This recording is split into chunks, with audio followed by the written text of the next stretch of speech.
Hi, I'm Mason Westfall. I teach philosophy at the University of Toronto. And today, I want to talk to you about the problem of other minds. The problem of other minds asks, how can we know that others have experiences like we do? In the last video, we considered skepticism about other minds, the view that knowledge of other minds is impossible. In this video, we'll consider 4 responses to the problem of other minds.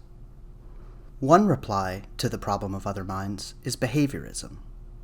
Behaviorists say that mental states are tendencies or patterns of behavior.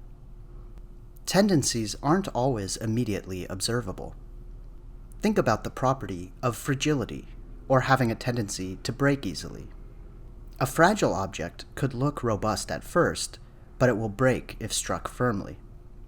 Similarly, according to behaviorism, being in pain is tending to engage in pain behavior, like wincing and saying ouch. Someone who is in pain might look okay at first, but if you look closely, maybe when he doesn't know you are looking, you will see his pained expression.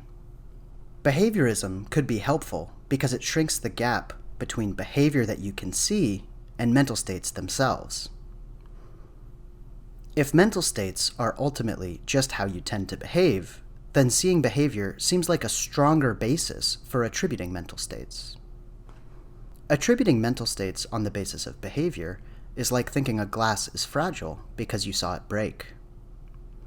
The problem with behaviorism is that it appears to us that mental states are internal causes of behavior, not just patterns of behavior. Here is one example that illustrates this problem.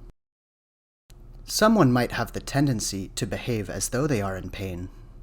Maybe I offer them $1 million if they can trick people into thinking that they are in pain, and yet not be in pain. But if being in pain is just the tendency to behave as though you are in pain, then offering someone $1 million like this is a way to cause pain. So, although it might help with the problem of other minds, most philosophers agree that behaviorism is not an attractive view. Another reply is the argument from analogy.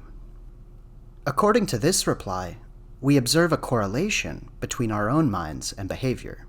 Then, when we observe others' behavior, we reason that they must be undergoing analogous or similar experiences. Philosophers disagree about whether this is a good reason to believe others have minds like ours. On the one hand, if we have access to our own minds and behavior, and others' behavior, reasoning by analogy seems sensible. On the other, generalizing from a single case, your own, isn't the strongest argument. What if others are different from you? So, if the argument from analogy is our justification for believing in other minds, maybe we shouldn't be nearly as confident as we actually are. A third kind of reply questions the assumptions that generated the skeptical problem. Here are a couple ways of doing so. Maybe we were too quick to assume that we never see others' mental states and could only see their outward behavior. Recall that emotions in particular often have characteristic expressions.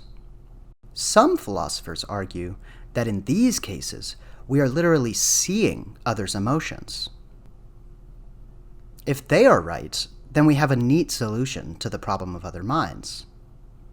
We know about other minds in the same way we know about our physical environment, perception. Or maybe we should think a bit more about how perception affects what we can know about the world.